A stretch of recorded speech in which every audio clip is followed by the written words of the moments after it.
What's good, y'all? Coach V here, and it is October 15th, 2024 when I am recording this, and this is your 2024 Colorado Girls High School Flag Football Week 8 recap episode 409 of the Playmakers Corner. Welcome in. We're going to go ahead and recap games from October 8th to October 14th and talk about a bunch of stuff here. Maybe a shorter episode here, honestly. Was only able to make one girls flag football game last week, and it was a solid one, Legend versus Heritage, while preparing some other things. But we'll do that, talk about the other Week 8 games, talk about Playmaker of the Week here, and then go ahead and talk about the 4A playoff picture, 5A playoff picture, and some key games as we enter the final week of the regular season. Some big games coming up here. So without further ado, let's go ahead and hop into it. Let's talk about this game that I was able to attend. It happened on October 9th here. It was Legend hosting Heritage in this Wednesday night game here. Kind of an interesting game. I don't think there were super big playoff implications here other than where these teams would be ranked and whatnot. But, you know, Heritage is probably going to for sure make the playoffs. Legend in a top 4 spot here. So, obviously, you want to win to keep that momentum going. But as far as the injuries go, I believe this would be the first time that we would watch Heritage with Ryan Taylor since she got hurt in that game that I was actually able to attend a couple weeks ago versus Chaparral. So, this would be her first game back. And then for Legend, I know that they suffered some injuries with Maddie Smolin and Jocelyn Huntsman, both very healthy going into this game. The first time I was able to see both of them live here since I knew that they got hurt. So there you go there. And just the first time I got to see Legend in a long while. So definitely a different team going into this game than week 0. But let's go ahead and hop into it. First quarter here, Legend starts on offense. Maddie Smolin goes ahead and gets the snap. She checks it down over the middle to number 22, I believe. That would be Ashley Halberg, the senior, to get them a first down of 1st and 16. After a quick incompletion, it's now 2nd down and Smolin throws the corner out here. Aislinn Corella, the senior, but there's a pretty nice pass deflection by number 11 of Heritage. I believe that's Sydney Wilson, so that's incomplete there. On 3rd down here, they go ahead. Heritage goes ahead and subs in Ryan Taylor here for her first snap, and she forces a hurry and an incompletion, so Legend is forced to punt it. The Heritage, they take over with a 9:52 left of 1st and 3 here, and before they're even able to run a play, they call a quick timeout to talk about it. Out of the timeout, here's what happens on 1st down here. Abby Nichols in at quarterback, the senior, throws it to Avalon Lux Offerman, another senior here, out to the right. That is a 1st down here, 1st and I want to say 10 or so. On 1st down here, Nichols, she goes ahead and scrambles left, gets about 3 yards there. On 2nd, she checks it down left to Jillian Taylor, who gives them a 1st down pass midfield. It's now 1st and 16. On 1st and 16, they go ahead and try to pitch it here, and it's successful, but Jocelyn Huntsman shuts that one down for no gain, so that brings up 2nd. On 2nd, it's incomplete.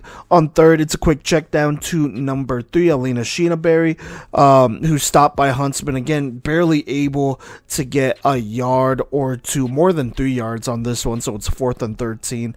And on 4th down here, Nichols takes a shot deep down the right sideline to Claire Wolszowski, I want to say, but it's off the mark here, so that's a turnover on down. So Legend takes over with a 1st and 5 approaching midfield with 5:58. After an incomplete pass, they go ahead and run a quarterback designed run left here with Smolin, who gives them the 1st down of 1st and 17 past midfield. She then checks it down to senior Ava Gavi. That gives them another straight 1st down, this time in the red zone of 1st and 16. On first down here, Smolin decides to run right after looking to pass, and she cuts it in to make it 2nd and 4. They then run an end around left to Gavi, but she stopped short, so now it's 3rd and 3. Then on 3rd and 3, they pass it, but it is deflected here by number 14, I want to say, of Heritage. That's the senior Sophia Eskandin here. And so that's incomplete. That brings up 4th down, and on 4th down they go ahead and direct snap it. This is an interesting play, but they direct snap it to Ava Gavi, and she throws towards the back of the end zone, but this one is out of bounds, so that's a turnover on downs. Heritage with a nice red zone stop. So they take over with 2:46 left in the first quarter, 1st and 15, but a false start, unfortunately, will push them back here half the distance, so now it's 1st and 17. On first down here, Nichols looks to pass, but then she tries to scramble. She is stopped by a Huntsman here for barely a gain. That brings up 2nd down here. On 2nd, Nichols, she rolls right and finds number 31, Claire Walshowski here for a big 1st down. It's 1st and 11 approaching midfield. Then there are 2 drops in a row, so that brings up 3rd down, and on 3rd down, Nichols, she throws it, and it's brought in by the senior Avalon Lux Offerman, but she's stopped short by Jocelyn Huntsman, and so that brings us to the 2nd quarter. At the top of the 2nd, it is 4th and 5 for Heritage as they approach midfield, and they decide to go for it. Nichols rolls right, and she throws it, but it's just off the mark here, so that's a turnover on downs. Legend takes over here, 1st and 15 past midfield here. On 1st down, Smolin gets a nice run left here, almost getting the 1st down, but it's 2nd and inches. You then go ahead and run a play action here and roll Smolin left, who throws it, but it's dropped. On 3rd down, it's a drop snap, so that now brings up 4th and 5 here.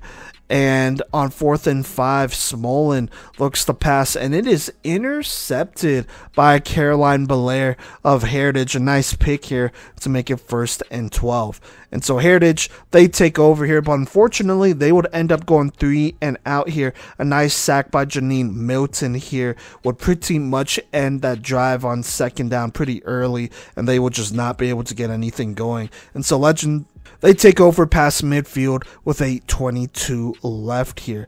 Fast forward, let's go to 3rd and 5 here. Smolin goes ahead and passes it deep, but it's knocked away by number 11 for them, Sydney Wilson, and they'll go for it. And on 4th down, Smolin, she finds her receiver, Aislinn Corella, here on a dot over the middle to make it a 1st down in the red zone. A really good throw here by Smolin over that middle of the defense here to give them a 1st and 8 here. On 1st and 8, Smolin checks it down left to the flats. She slips a tackle and gets into the end zone. Couldn't quite see who scored here, but she makes it 6-0 here. PAT would be stopped short, so there you go. Their Heritage, they take over with 5:56 left, but this offense is just struggling to get anything going. After a tough drop on 1st, they would eventually go 3 and out here, and so Legend, they take over with 4:27 left. Nice return by Ava Gavi, by the way, to go ahead and give them a 1st and 15 past midfield. They then decide to keep it in the hands of their receiver, who's hot right now, Ava Gavi, with an end around left. It goes for a nice gain here of 11. They then go ahead and try to pitch her right, but it's dropped here, so now it's 3rd and 10. They then throw it over the middle, Smolin throwing it over the middle, but it is dropped again. So now it's 4th down here, and they're going to obviously go for it. And Smolin, she rolls left, and she throws it towards the sideline, and it is complete here, a 1st down in the red zone. On 1st down here, Smolin goes deep, but it's incomplete. 2nd down is another incompletion. On 3rd down here, Smolin rolls out right, and she throws a little jump pass here to number 81, Noelle Ho, the sophomore wide receiver, and she makes a sliding catch to the ground to make it a very manageable 4th and 1. Legend, they call a timeout with 25 seconds left here in the half. Out of the timeout, here's what happens. They direct snap it left here, and she throws it to number 23. That's Maylee Wilhelm here for the touchdown to make it 12-0. On the PAT, Smolin just goes ahead and runs it in to make it 13-0 here. Now, Heritage, they do get a chance with 21 seconds left to maybe get something going, and it starts with Nichols throwing it up to Avalon Lux Offerman, who mosses the defender before turning it upfield for a big play here. Heritage, they call timeout with 8 seconds left. It's 1st and 20 in the red zone here. On 1st and 20, Nichols goes ahead and scrambles left, gets a nice gain of 15. Heritage is just able to call a timeout with 1 second left. Now 2nd and 5 here with a chance to potentially get on the board. Nichols gets a snap. She goes left, avoiding the rush before throwing it to Avalon Lux Offerman, who brings in the touchdown here. One ref, the one closest to the pylon, signaling a touchdown, but the back ref here overruling that and saying that it was a sack here. So definitely some controversy here, but you know, I would go ahead and review it, just looking at the clip that I was able to get, and it definitely looks like that. Unfortunately, Abby Nichols was just barely sacked before she could throw the ball. So a big sack by number 23 here. That's Maylee Wilhelm of Legend would prevent that touchdown of theirs. So while there was some controversy with the ref, I do think it was the right call here. So Legend keeps the 13-0 lead. But Heritage, they would start on offense here in the 3rd quarter. On 1st down here, Nichols would scramble for a solid gain, but a penalty would be thrown against Legend here. So either way, it would give them the 1st down, a 1st and 15. On 1st down here, Nichols will check it down to number 3. She stopped immediately. That brings up 2nd down here. And on 2nd, Nichols tries to go ahead and go deep here, throwing it down the left sideline. And it's just overthrown here. Ava Gavi with a nice interception and a solid return to set Legend up with the 1st down past midfield, a 1st and 6 with 11:01 left here, looking to go up by 3 scores. And so here's what happens. Maddie Smolin goes ahead and makes a nice quick throw right here to number 11 for them, or I believe it's number 11, to give them a 1st down and 13 in the red zone. They then run an end around to Ava Gavi, who makes it 2nd and 8. Then, interesting enough here, it looks like Maddie Smolin comes out here to go ahead and put in a new quarterback here, number 3, freshman Addison Law. And so here's what happens. She goes ahead and throws the out route to number 22, Ashley Halberg, the senior, who makes it 3rd and 4, and then she throws it right for a touchdown to number 1, Aislinn Corella, but a legal procedure would make them run it back, so now it's 3rd and 10 here. On 3rd and 10, Law still in at quarterback. She throws it, and Ryan Taylor almost picks this one off, so that brings up 4th and down here. And on 4th, Legend tries to run some trickery here, a double pass, but it is thrown short here. And so a key goal line stand for Heritage results in a turnover on down. So they take over, still down 2 scores with a 1st and 19, 8:30 left. After a drop here, Nichols goes ahead and throws it quick to her center. That is Alexa Robinson. That is stopped immediately by Jocelyn Huntsman. So that brings up 3rd and 15. On 3rd down here, Abby Nichols decides to scramble after looking to pass, and she makes it a manageable 4th and 4, but Heritage decides to punt it, going 3 and out here just to be safe. And so Legend, they take over with 6:37 left here, 1st and 5 approaching midfield. It's interesting, Maddie Smolin's still not in, still Addison Law, but they attempt another double pass right, this time deep down the right sideline, but it is almost picked off. They then decide to just go ahead and pitch it to Reese Agnew right here on a toss. That gives them a 1st down. Still no Maddie Smolin to go ahead and call an end around left to Gavi. She makes it 2nd and 5 past midfield. They then try a hook and ladder, but it only goes for about 2 yards. Then on 3rd down, they're forced to check it down here, but it's incomplete, so that brings up 4th here, and they're going to go for it here. They just go ahead and direct snap it and then throw it left here to Reese Agnew, who gives them the 1st down in the red zone, of 1st and 15. On first down and 15, they toss it right here to Agnew, who gets a nice gain for about 10. Then on second down, Addison Law decides to scramble. She gets about 3, so now it's 3rd and 2. They then direct snap it left and then throw it, and it is caught by number 5 here. That is the senior who makes the 2-yard reception, Madison Williams, for the big-time touchdown to give them the 19-0 lead with 2:25 left, and then the PAT is good to make it 20-0. So no Maddie Smolin, but Legend doing what they gotta do to extend this drive and make it happen. Heritage, they take over 2:25 left. Not quite out of it, but they probably need a score here or they're going to run out of opportunities. So here's what happens on first down. Nichols scrambles left, and a diving tackle pretty much stops her for a minimal gain of only 3. So now it's 2nd and 2. On 2nd and 2 here, Nichols throws it out quick here to Alina Sheenaberry. She gets the first down. But on first down, there's a huge sack by number 21 of Legend here. That would be Victoria Kirtle, the sophomore, who would make it 2nd and long. Nichols would then throw it quick to Avalon Lux Offerman in the flat, who gets a couple more yards and makes it a manageable 3rd and 10. And so that's where we take over at the top of the 4th quarter as the 3rd ends here. 3rd and 10 for Heritage as they approach midfield here. And on 3rd down, Nichols scrambles right up the middle. She makes it 4th and 7 here. Heritage, they call timeout with 11:19 left here. And out of the timeout here, Nichols, she gets a snap, she throws it, but it's a nice pass deflection by Reese Agnew. That will be a turnover on downs here.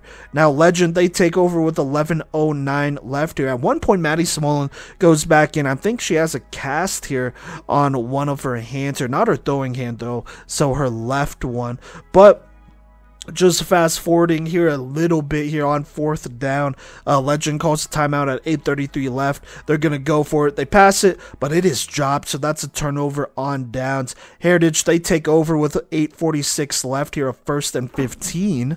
On this first play, Abby Nichols gets a little bit of a free play. The rusher runs through the blocker, so that's an obvious penalty. And so Nichols throws it deep to Avalon Lux Offerman, who gets the catch here, a contested one, and then breaks loose for a big play here. When all is said and done, including the penalty, it's a 1st down and 10 across midfield here. A quick hitch pass here to the right makes it 2nd and 5, and then Nichols scrambles right to make it 1st down in the red zone of 1st and 18.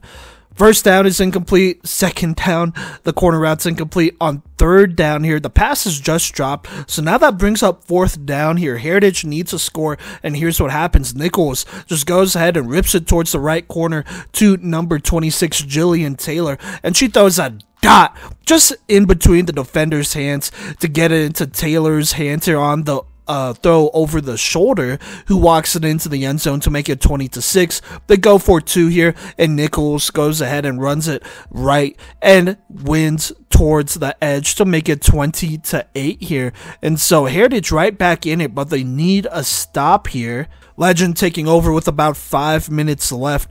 On first down here, Smolin goes ahead and rolls left, and she gets the 1st down. On another 1st down after that one, they go ahead and toss it to number 33, Reese Agnew. She gets stopped for 1. On 2nd down, Smolin passes it. It's almost picked. And then on 3rd down here, Smolin gets a snap, goes ahead, gathers, and throws it deep down the right sideline in stride to Ava Gavi, who makes a reception. Then she cuts it all the way back and outruns the defense to the house for a huge touchdown as Legend takes the 26-8 lead with 3:10 left here. And that would pretty much be it. Heritage just not able to get anything going. Final score, Legend 26, Heritage 10. Let's go over the stats before we get to the reactions of this game. Starting with Heritage, Abby Nichols, not the worst game, but definitely took some time getting going here. She went 18 of 31, 249 yards, 1 touchdown, touchdown, 1 pick. Also had 115 rushing yards. Her lead receiver was Avalon Lux Offerman, 7 receptions, 147 yards. Jillian Taylor had that lone receiving touchdown there. And then on defense, Sophia Pratt led with 9 tackles, right behind Ryan Taylor and Sophia Escondon here with 6 each. Caroline Belair had that 1 interception for Heritage, and that is about it. For Legend here, couple different players threw a pass. Aislinn Corella threw one, Maylee Wilhelm threw one, Ava Gavi threw one, so there you go. Addison Law obviously had that drive or so where she took over for Maddie Smolin before she came back in. The freshman went 4 of 7 for 21 yards and 1 passing touchdown, holding it down in a key effort. Maddie Smolin, though, 14 of 26, 168 yards, 3 touchdowns, 1 pick, also 55 rushing yards, doing it all for Legend in this game. Ava Gavi, though, also doing a lot here. 2 receptions, 80 yards, 1 receiving touchdown. Also had 3 carries for 20 yards here. Corella and Wilhelm each with a receiving touchdown for them. As far as tackles go, Jocelyn Huntsman led with 6 tackles, and then Ava Gavi with 2 key interceptions in this game. Now, let's go ahead and talk about Heritage as far as reaction goes. Getting Ryan Taylor back, still did not play bad by any means here. Still had 6 tackles, but definitely trying to work her way back in. I think this is a good game for her to get readjusted to against a very quality opponent. So there you go there for Ryan Taylor. But on top of that, I just kind of feel like this offense just took way too long to get going here. Only 0 points in that first half. I know they almost scored, at the end there in the second quarter, but unfortunately, it was just a really good pull by Legend, and that was a little bit of a turning point as well. But, they had their opportunities, just a lot of drops, incompletions here, and then in the second half, that big-time touchdown really got them going there on 4th down. But even then, it was with 8 minutes or so left in the 4th quarter against a team like Legend who has a great defense. That's definitely an uphill battle, while this Legend offense was rolling. And so let's talk about Legend here. Offensively, they looked good. Obviously, a lot better than week 0 here, but what really impressed me was when Maddie Smolin went out, they were still able to find ways to extend their drives, get first downs, and even score as well. And I think that is a huge green flag and a testament to their toughness over there. We already know how good this defense is, but for that offense to go ahead and grind it out, that's big time. With Maddie Smolin, she made some big passes here, specifically that dagger at the end, and then there was that 1 pass over the middle to convert I want to say either 3rd or 4th down, which were absolutely huge in this win for Legend. And so she's coming along here, the junior that is. We've known that she's super athletic, but she's kind of honed it in, and so a lot of credit to her as this Legend team is rolling. So there you go there, but not much more here to add. A good matchup here at the end of the season, but Legend wins this one 26-10 over Heritage. All right, now let's go ahead and talk about all the games that happened here in week 8. Just going back one day here, we're going to go ahead and start with Tuesday, October 8th. We have Legend playing Rock Canyon, and Legend would win this one in a big one, 41-20. Addison Law actually getting a lot of the snaps in this game, which I thought was really interesting considering Maddie Smolin played in the next game of there. But Law went 20 of 29 for 220 yards, 5 touchdowns to 2 picks, which was big time there. It doesn't look like Maddie Smolin actually played in this game, by the way. Law also had 35 rushing yards and a touchdown. In the receiving aspect of this game, Aislinn Corella, 3 for 50 for 2 receiving touchdowns. Also, Ava Gavi, she led with 4 receptions for 59 yards and 3 touchdowns in this game, as Legend takes care of business 41-20. Littleton would then play Lakewood, and they would beat them 34-6. Ava Palmer, 19 of 35, 134 yards, 2 touchdowns to 1 pick here. Delaney, the sophomore, had 42 rushing yards and a touchdown. Palmer with another 28 rushing yards. And then the senior, Ashley Plazola, had a rushing touchdown in this one. As far as receiving goes, Ava Martin with a receiving touchdown as well as Plazola there. So there you go. For Lakewood, Milano Wiles, the sophomore, went 17 of 28, 267 yards, 1 touchdown to 6 picks, though. Caroline Bain got in there, 3 of 8 for 27 yards and a pick, so not super efficient, or not more efficient, that is. But Bain, 10 receptions, 160 yards and a touchdown. Aaliyah Pereira, 10 for 112, but not enough to beat Littleton. Northfield would then play Denver East and win big, 36-12. Ali Garcia, the junior, 15 of 26, 232 yards, 4 touchdowns, 1 pick. Also had 83 rushing yards and a rushing touchdown. The freshman for Northfield, that is Caroline Cummings, had 3 receptions for 77 yards and 2 touchdowns as their lead receiver. Defensively, they played well, 5 total sacks here, 2 from Freya Erickson and Talia Siegel. And then the senior for Northfield, that would be Liliana Archuleta, with an interception as Northfield takes care of business. Columbine does the same as they beat Bear Creek 52-0 here.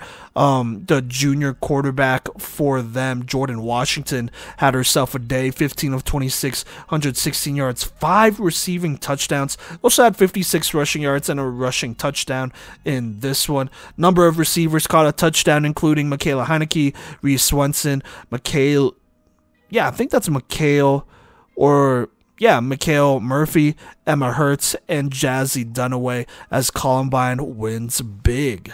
Cherry Creek would then do the same against Grandview here, 40-6. No stats as of right now, October 15th. So there you go. Rangeview wins a good one here, 12-7 over Manual. Obviously, they cannot afford a loss here, so a big win for Rangeview. But Manual, Kaylee Walker went 12-29, 116 yards, 2 picks. Also had 63 rushing yards, but that was not enough to take down Rangeview as they fall by only a score.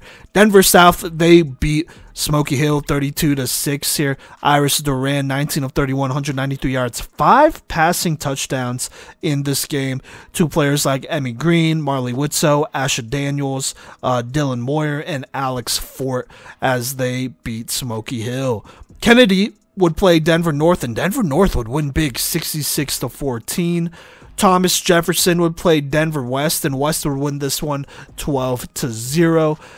Littleton would play Bear Creek, and Littleton would get another dub here, 21-7. Ava Palmer, the freshman, 17 of 36, 143 yards, 2 passing touchdowns to 3 picks, so not super efficient. But Ava Martin also had a rushing touchdown, so there you go there. And then Olivia May, 6 of 65, no touchdowns there, but their lead receiver. This defense was playing well. 3 sacks from Ren Freeman and Bigner, and then 2 picks from Sierra Wilburn and Claudia Jones as Littleton does enough to beat Bear Creek. And then Columbine would play Lakewood. This one would not be close here. Columbine wins 49-0. Jordan Washington, another good game. 14 of 21, 213 passing yards, 5 touchdowns, no picks. Also 71 rushing yards and a rushing touchdown. Lead receiver for them was Michaela Heineke. 2 receptions, both going for touchdowns, and 60 receiving yards in that matchup. So there you go there. A lot of games here from Tuesday. But let's go ahead and go to Wednesday here, where things are definitely heating up with all these games. Now, let me go ahead and start with the one forfeit. Mountain View was supposed to play Aurora West College Prep Academy. AWCP would end up forfeiting, so there you go there. Not much more to say about that. Obviously, Legend and Heritage played as well. Make sure you check out that recap. But moving on here, getting down to the Southern Colorado League, where they are entering their league tournament here. Vista Ridge hosting Coronado, and they take care of business 54-0. Ariana Harris, only 10 of 17 for 76 yards and a pick, but a lot of damage done on the ground. Brooklyn Kaiser, 127 rushing yards and a touchdown. Josadira Gonzalez, 35 rushing yards, 1 rush for a touchdown there. Defensively, they played well. Gonzalez with 2, Kristen Quinn with 1, Andrea Martinez with 1 sack. Oh my gosh, they had 9 interceptions on defense. Brooklyn Kaiser with 2, Addison Verano with 2, Cindy Bauer with 4, Pelletier, the freshman, with 1, as they take care of Coronado. Some stats, though, for Coronado real quick. Not too many bright spots, but Kennedy Berry had 16 pulls there. Also an interception, but obviously not enough to beat Vista Ridge as Vista Ridge rolls on. Now, Pomona Pomona, they would play Dakota Ridge and win a close one, 19-18 here. I don't know if these stats are completely correct here, but Jay Cordova played in this game, went 14 of 30, 90 yards. She should have thrown a passing touchdown because she's the only one listed here to throw a pass. Also has a pick listed. On the ground here, though, 14 carries for 90 yards and 2 rushing touchdowns. The lone receiver with a touchdown is Alora Martinez. Timberly Martinez also led with 6 receptions for 40 yards and also led in tackles with 8 here. Laura Martinez with 2 and Audrey Mondragon, the freshman, with 2 picks, as Pomona's able to squeak by Dakota Ridge 19-18. Ralston Valley would then play Evergreen, and they would win 14-0 here. No Zoe Zoll still, but Kaylin Corcus, 19 of 30, 145 yards, 1 touchdown, 2 picks. Ashlyn Callahan, 77 rushing yards and a rushing touchdown. Through the air here, Izzy Bussey was their lead receiver, 2 receptions for 35 yards. Ashlyn Callahan also had a 20-yard receiving touchdown, so there's that. On defense, though, Gracie Hodgson with a great year, by the way. And continuing that in this game, 16 tackles here. Zoll playing rusher, 2 hurries. Colosimo, the freshman, with 2 sacks. Carmen Johnson with 2 sacks. Emma O'Connor with Carmen Johnson with 2 picks. And then Riley DeJesus and Emma O'Connor with 1 interception each as they shut out Evergreen. For Evergreen, Addison McEvers, not super efficient passing, 14 of 33, 177 yards, 4 picks, but did have 52 rushing yards here.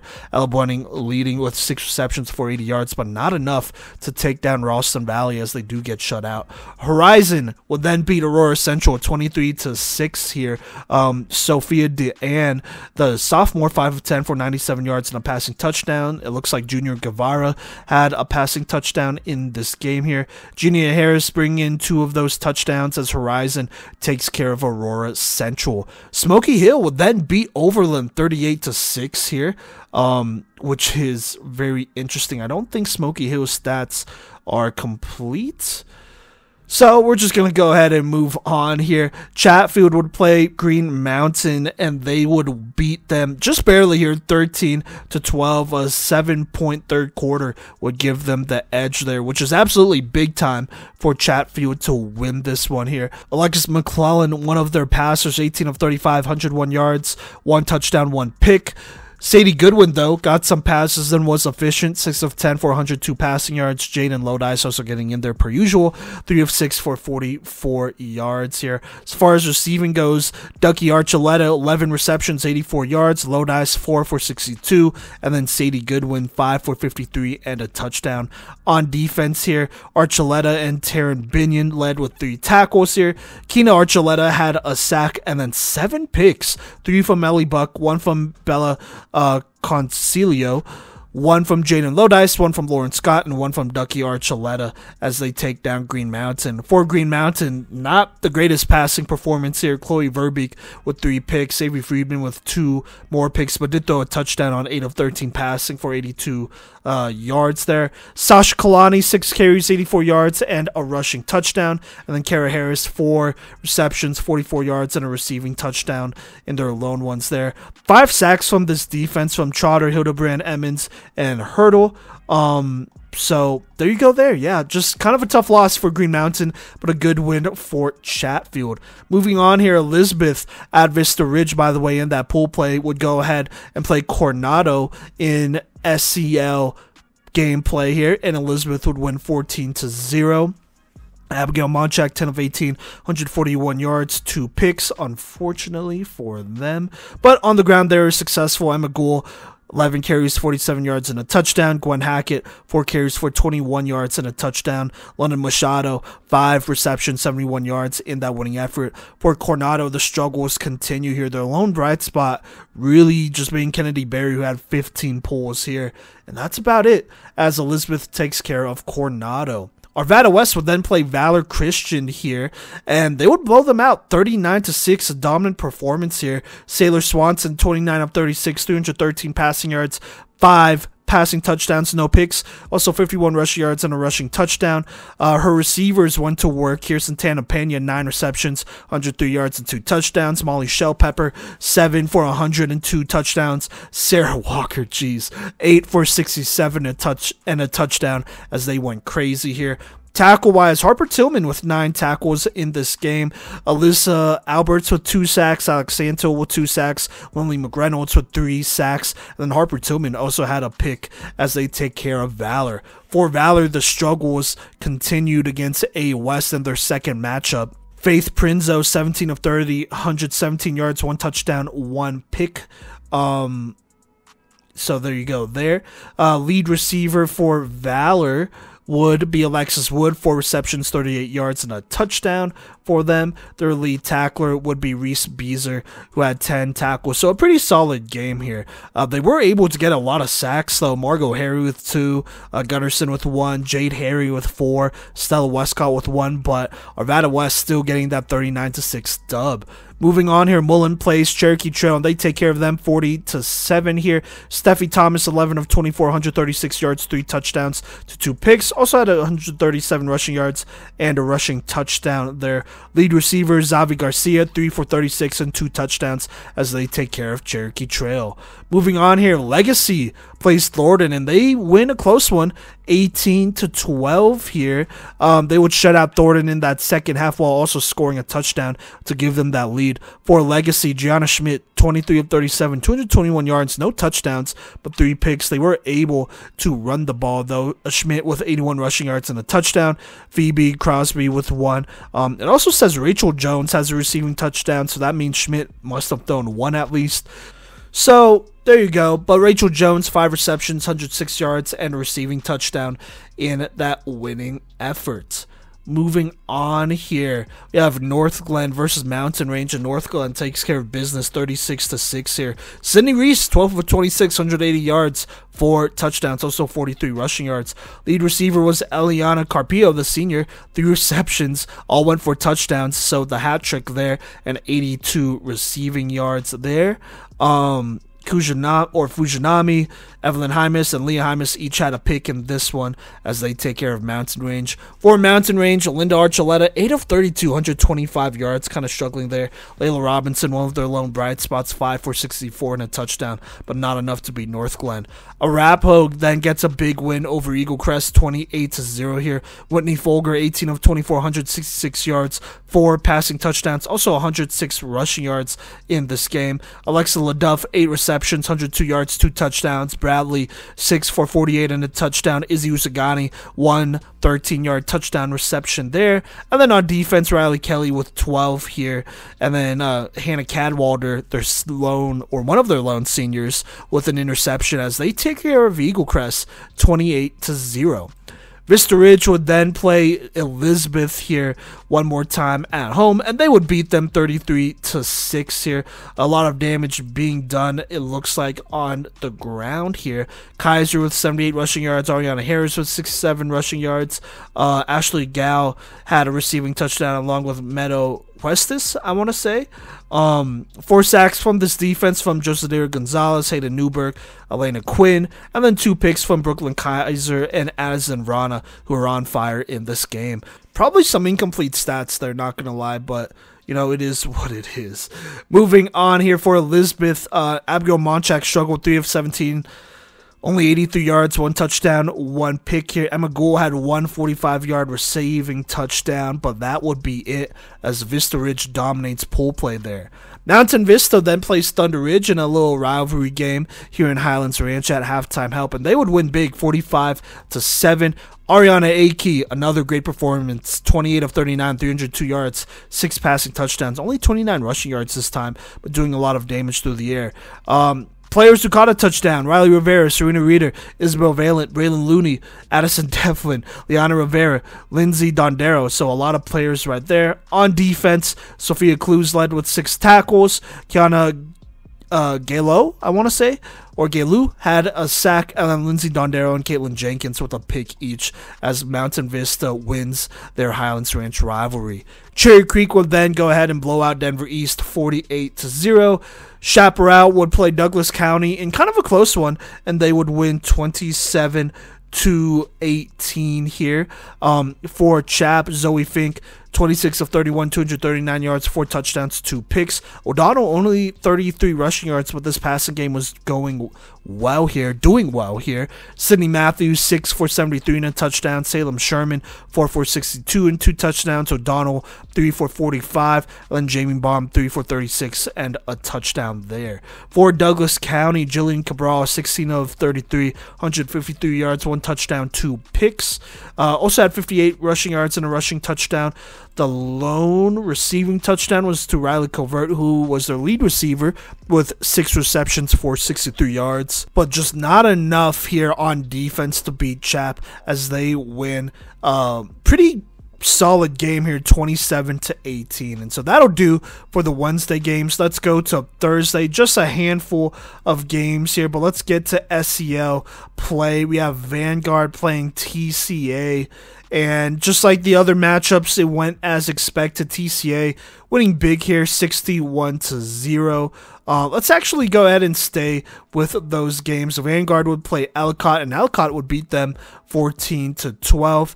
Then Ellicott would play TCA and lose 52-6 here. Kelsey Peterson, 18 of 27, 282 yards, 6 passing touchdowns, 1 pick. Ashley Korth, 29 rushing yards and a rushing touchdown. Receiving-wise, Reagan Harder led 3 receptions, 90 yards and a touchdown. Madeline Mork with a big 46-yard receiving touchdown. Brooklyn Blair had a touchdown. Billy Measy with 1 and Ryan Ferguson with 1 as TCA takes care of business in league. All right, now moving on here, Northfield plays North Glen, and they would take down North Glen 12-6 here. Not a lot of stats here for North Glen. Madeline almost had 3 tackles, 2 sacks. Fujinami with a pick, Darian Gordon with a pick, Eveline Hymas with a pick, but not enough to beat them here. Northfield, though, just barely getting by them, but still a good win. Mia Sutton, their quarterback, 7 of 9, 85 yards, 1 touchdown, 1 pick. Ali Garcia also getting snaps, 6 of 13 for only 30 yards and a pick here. Garcia with 53 rushing yards, though. Isadora Puckett with 2 carries for 40 yards and a rushing touchdown. Avery Lawrence with their lone receiving touchdown as Northfield gets a big win here over North Glen. Moving on here, Regis Jesuit beats Ponderosa 19-0 here. Sitzman in at quarterback now. That is the junior for them, Delaney Sitzman. 18 of 30, 151 yards, 2 touchdowns, 1 interception. Nora Perry, 58 rushing yards. Lugo, 33 rushing yards. Mate Barnes, 28 rushing yards and a receiving touchdown. Catherine Uri led with 3 receptions for 36 yards and 2 touchdowns. And then Jasmine Lugo with another 6-sack performance here, playing well. For Ponderosa, they struggled a bit here. Lone bright spot being Danica King, 6 carries for 43 yards, but that is just about it here. Cameron Smith did have a pick, but like I said, not too much to talk about. Manual would then beat Vista Peak 25-0. Kaylee Walker, the freshman, 8 of 19, 106 yards, 3 touchdowns, 1 pick. Also 72 rushing yards and a touchdown in this big-time performance. Deja Fox being her lead receiver, 5 receptions, 90 yards, and a receiving touchdown. For Vista Peak, they continue to struggle here. Vasquez de Leon going 9 of 17, 103 yards and 2 picks. That was their leading passer. And then Araya Owens, one of their only bright spots with Vasquez de Leon here, but Owens, 13 carries, 76 yards. Vasquez de Leon, lead receiver, 6 for 72 yards in this game. Mountain Range would then beat Aurora Central 28-19 here. Linda Archuleta, 25 of 37, 264 yards, 4 touchdowns, 2 picks, also 44 rushing yards in this winning effort. And there you go. That'll do for the Thursday games. Let's go ahead and go to the one Friday game, and it's Legend versus Chap at 3:30. Really wish we could go to this one, but Legend wins big here, 14-13 here. No stats for Legend, which is unfortunate, because if they did, then we probably would have given them a Playmaker of the Week there. But for Chap, we have stats. Zoe Fink, 17 of 22, 153 passing yards, 1 touchdown, 2 picks. O'Donnell had 12 carries for 87 yards and a touchdown here. Paige Fink with a rushing touchdown, but not enough to beat Legend in this game. They also had 2 picks from Greenstreet and Landgren, so that must be tough here.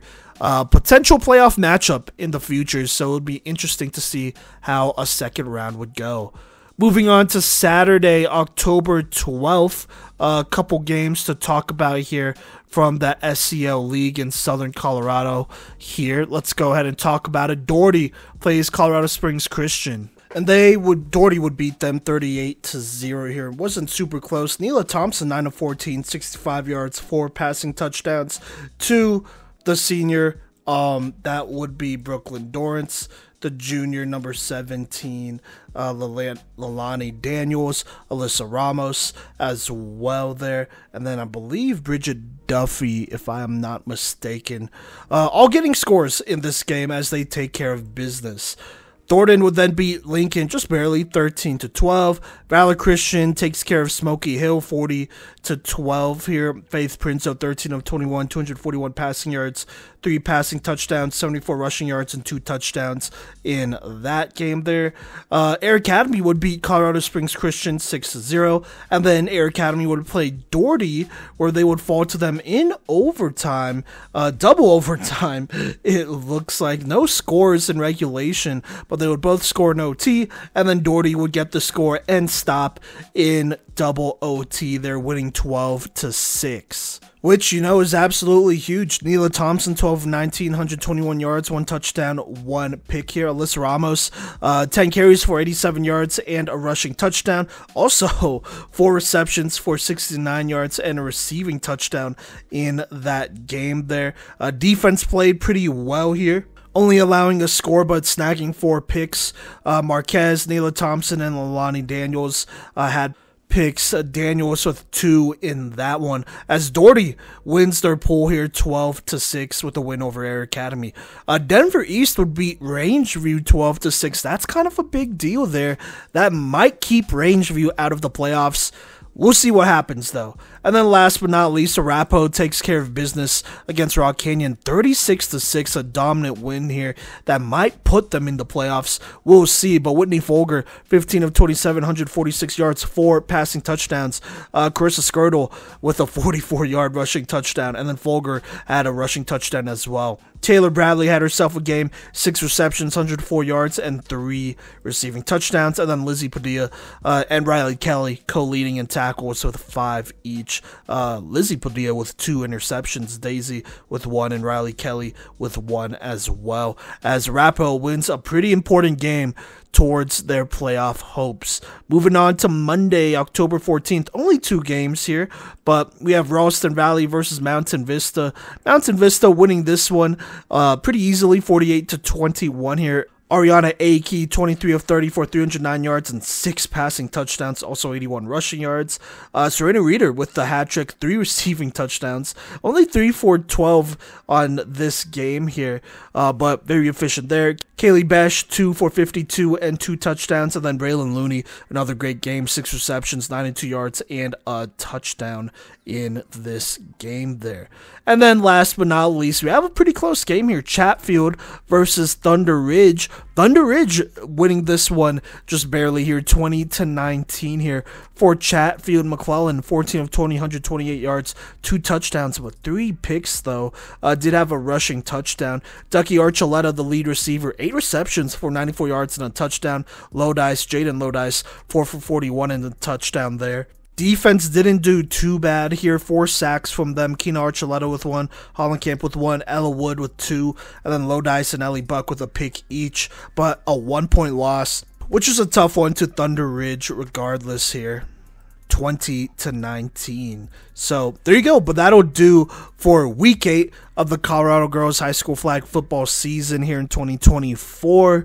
Let's go ahead and move on to our next segment here. Alright, so Playmaker of the Week here. Let's go ahead and start in 4A, but I think we got to go with Jay Cordova, the junior quarterback from Pomona. They would win 19-18. I don't know if these stats are accurate. She should have a passing touchdown, but won 14 of 30 for 90 yards and that touchdown. Also had 90 rushing yards and 2 touchdowns scoring in this game to win 19-18 here, which is definitely pretty big time for Pomona. So there you go. That is your 2024 Week 8 for a Playmaker of the Week. A good win for Pomona over Dakota Ridge.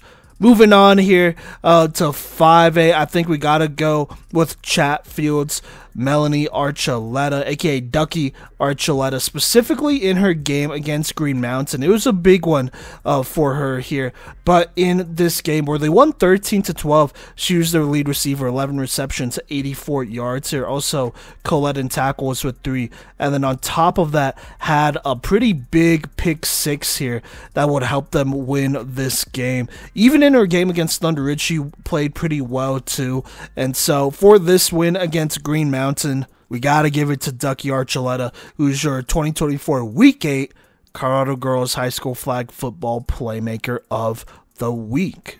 Alright, now let's go ahead and get into the 4A and 5A playoff picture, plus key games here in the last week of the regular season that will impact playoffs.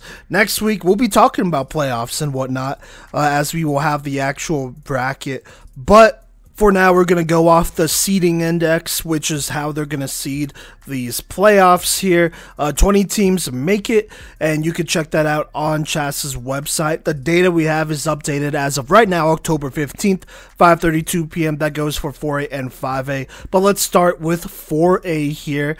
Just going down the line, or just looking at the bracket and going down the line, the matchups look like this as of right now. And I know there are some games going on right now, so like I said, as of 5:32 p.m. But the 1 seed is Mountain View as of now. They will play the winner of Ellicott versus Manual, 17 Ellicott, 16 Manual. On the other side of that, you have number 9 Evergreen facing off with Elizabeth. They will probably play the winner of that game versus Mountain View there.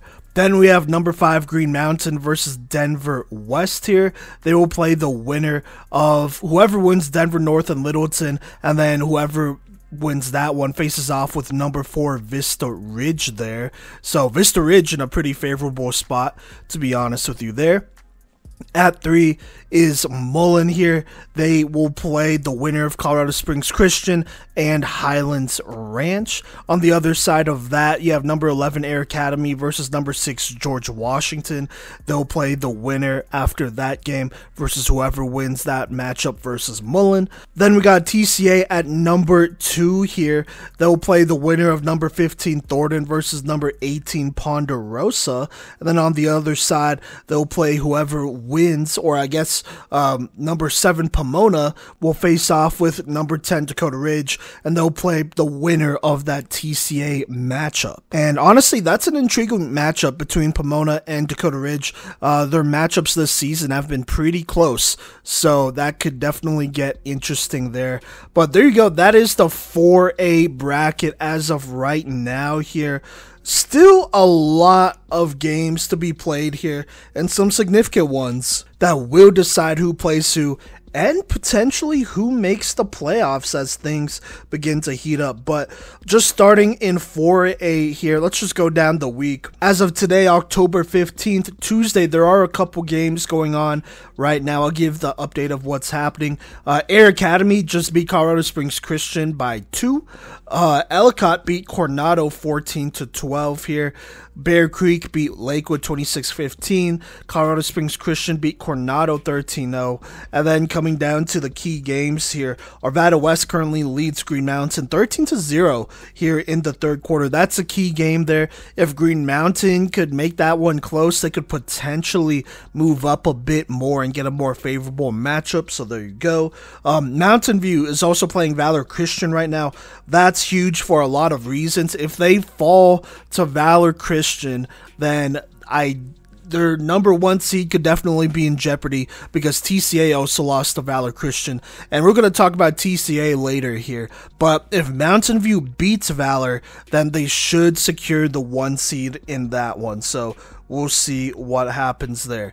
And then the last big matchup here on Tuesday is Thomas Jefferson versus Denver West. If TJ makes the playoffs, this game will be one of the reasons why. At the very least, this game cannot be a blowout. Any other outcome is acceptable. So if they win it, that's acceptable. If it's close, that's definitely acceptable. But we're just going to have to see what happens there. There is a path for TJ to make the playoffs, Thomas Jefferson, that is, and I'm going to talk about it here in a minute. Moving on here to Wednesday, we have two big games here. Columbine plays Pomona there. If Pomona wants to continue to climb these rankings here and get a better matchup, a win here would be huge, or at least playing them close. Then you have Arvada West playing Mullen. Same with Mullen. If they want to get back into that top 3, I believe top 4 right now. They're outside the top 4, that is. They're right at 4. So if they want to get it to the top 3, they got to play A West pretty close. Now to October 17th, Thursday. This is probably the key matchups of the week here. I will be there live for the whole thing, but you have your Southern Colorado League tournament. So the top 4 teams, 3 of the teams that won their pool, and then the next highest rated team in that league will all compete in a tournament, and that'll decide the league champions. And so to start out, Vista Ridge is going to play Doherty, TCA is going to play Elizabeth, and then the winners will play for the league championship. The losers of those games will also play in between as well. So that's definitely going to add on a lot there. But just going over the scenarios, a lot could happen. Starting with Doherty versus Vista Ridge. For Vista Ridge, if they beat Doherty, that probably secures them a top 3 spot in the 4A playoffs, even if they lose to TCA. So I think that would be very favorable for Vista Ridge, though. I will say, though, TCA could potentially take the 1 seed, and this is assuming they beat Elizabeth. I mean, I've watched both teams. I kind of think that'll happen. So assuming TCA moves on and Doherty somehow beats Vista Ridge, gets by them, then a TCA win over Doherty would also be huge. That could potentially secure them the 1 seed. That is assuming Mountain View falls to Valor Christian. Now, if Mountain View beats Valor, even if TCA beats Doherty, I don't think that 1 seed is going to change. Mountain View would still be undefeated, but TCA wouldn't be. So there you go there. Any win over Doherty would definitely be huge there. Now, moving on though, if for some reason Elizabeth upsets TCA, TCA is going to fall and Elizabeth is going to skyrocket. So there you go. Now, if Vista Ridge beats Doherty, like I said, they would definitely be securing a top 3 spot at the least.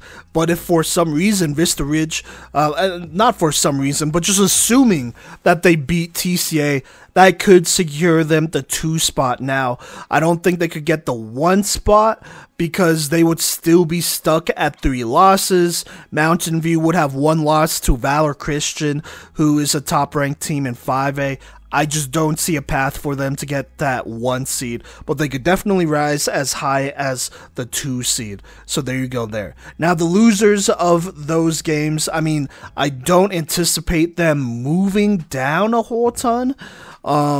Because, I mean, a lot of these teams are ranked pretty similarly. There's not many other teams this time of year playing this quality of opponents right now. So I really don't see there being a drastic change to the teams that lose as far as rankings go. So there you go there. Now, TCA, I think that would be the biggest loss for them. They cannot afford to lose to Elizabeth. Let's just put that out there.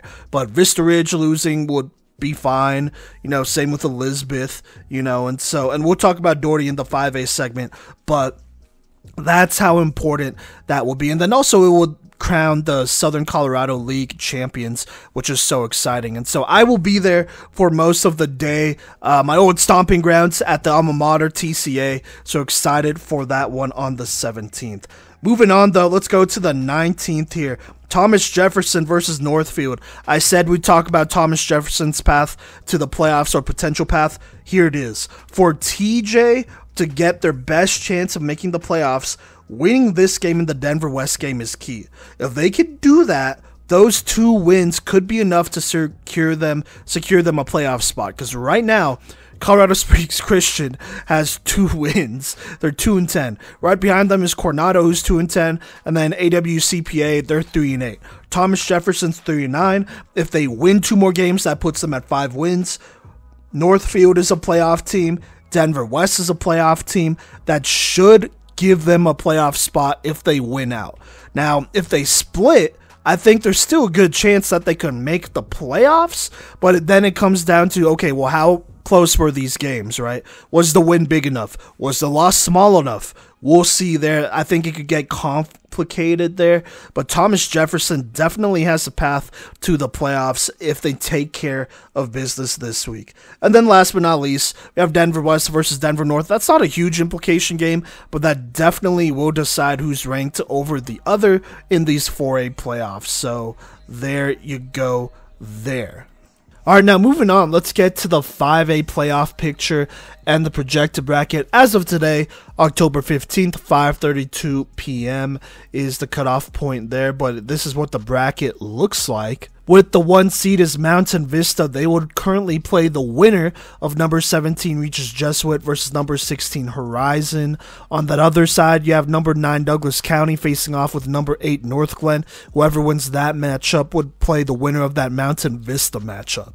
Moving on here, number 4 Cherry Creek would play the winner of number 13 Chatfield and number 20 Arapahoe, which should be a good matchup there.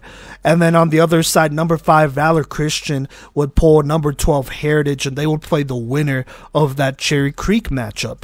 Now, the 3 seed right now is now Legend, who has moved up here. They would play the winner of Columbine versus Ralston Valley. So not an easy game by any means for sure here, but definitely something to keep an eye on moving forward.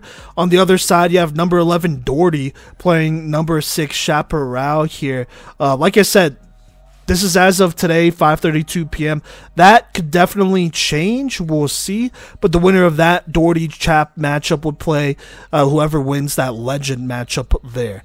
And then, last but not least, you have number 2 Arvada West. They will play the winner of number 15 Grandview and number 18 Northfield.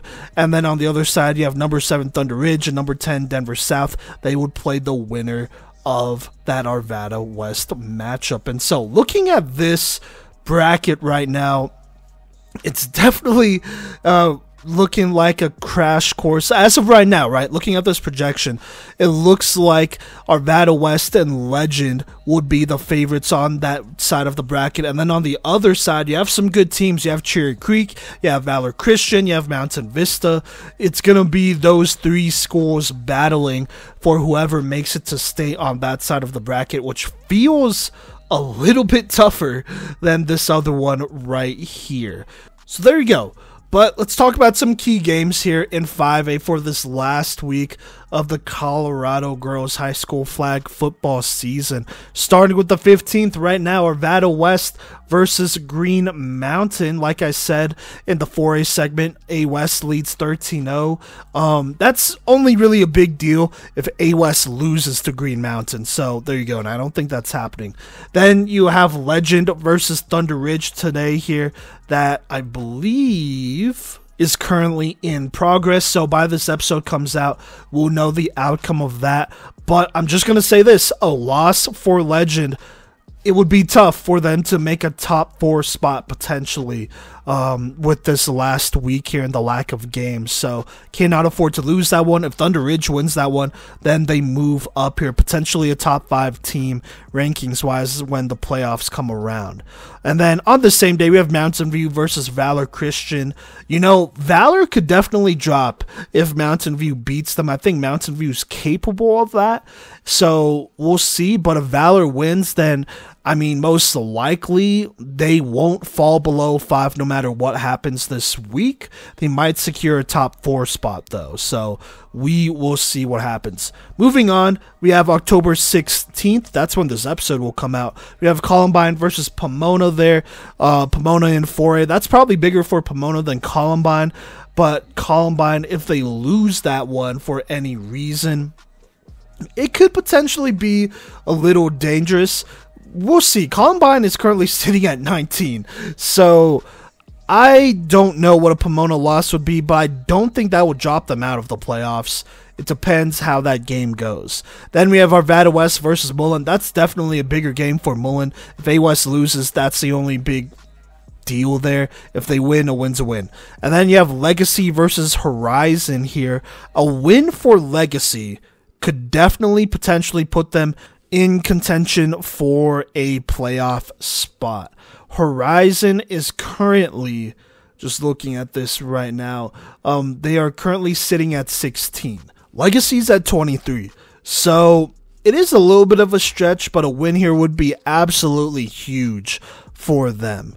Then going to the 17th here, we have that SCL League with the Southern Colorado League, that is, and their league tournament, championship tournament. Doherty will face off with Vista Ridge. If Doherty could get by Vista Ridge and play TCA, a win over TCA would definitely secure them a top 10 spot, I would think.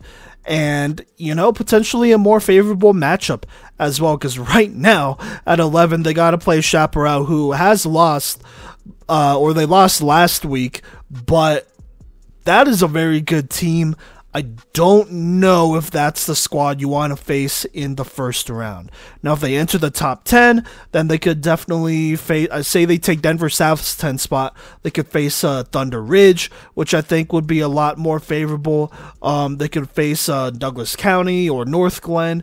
You know, that would be a lot more favorable than Chaparral at 6, and so that makes a key there. Now, even if they don't beat TCA, if they could play them close, that should maybe secure them a top 10 spot. Now, if they lose, though, that's when things get difficult, and they could potentially pull a tougher matchup. Just looking at some of the games that they could potentially pull, if they drop below 11, Valor Christian, say they drop to 12, they would have to play Valor Christian.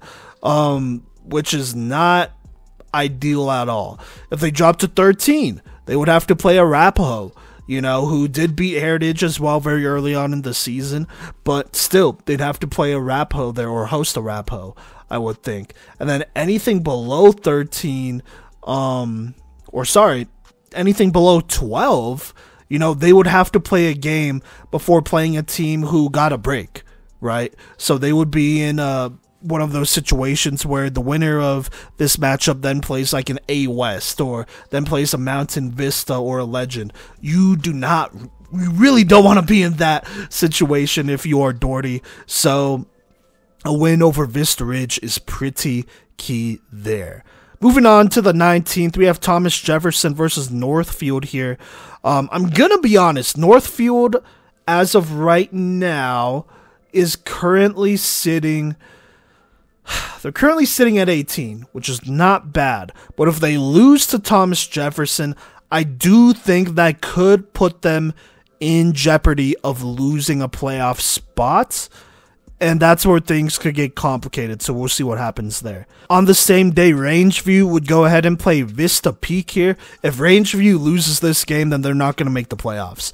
They have to win this game, and they have to win big here for them to have their best chance to make the playoffs over Arapahoe, who it looks like they're competing with for that last playoff spot. So that's where some drama could come in there. Then you have Denver South versus Denver East here. This is really like a bigger deal for South. If South loses, I don't think they'll fall out of the playoffs, but that would definitely significantly change the rankings. And falling out of the top 10 is just not ideal. I went over all the scenarios if Doherty fell out of 11. I mean, even that if Denver South loses and they drop to even 11, they would have to play Chap. So there you go. And then the farther down they go, the higher the team they'll get to play. A Valor, an A West, a Legend, a Creek, a Mountain Vista. And, you know, they'd have to play teams before playing those squads, probably in the same week or in a pretty close schedule there. So Denver South cannot afford this one to be close even, I would say. If it's close, then that could be trouble for South, who's currently sitting at 12-2, but I don't think they could afford that right now, especially with teams like Doherty potentially playing a potential 1 or 2 seed in 4A. I mean, Doherty could definitely move up if that one's close, and Denver South does not play as well as they could against East. And so there you go there. Things are heating up here. We will see what happens when we see y'all, or when y'all listen to us next week. We will have the playoff picture. So we'll see what happens.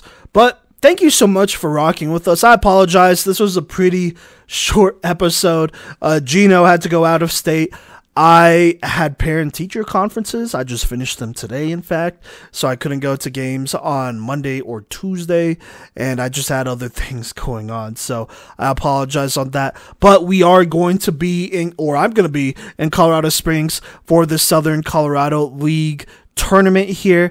The winner of this one decides the league champions, and like I said, a lot of playoff implications from 4A to 5A here, and I think it's going to be super exciting. So make sure you check out our Instagram, social medias at Playmakers Corner for all those updates, as it's going to be coming quick with these playoffs coming up here. But most likely next week when we record the episode, we're going to do all the recaps and Playmakers of the Weeks and stuff like that, but we're also going to take a official deep look at the playoffs and some of the matchups there. By the time this episode comes out, some of those matchups may have already even happened, potentially. So we'll see what happens, but thank you so much for rocking with us. Like I said, check us out on social media, but I've been your host, Simon Voyanos, aka Coach V. Now catch y'all later.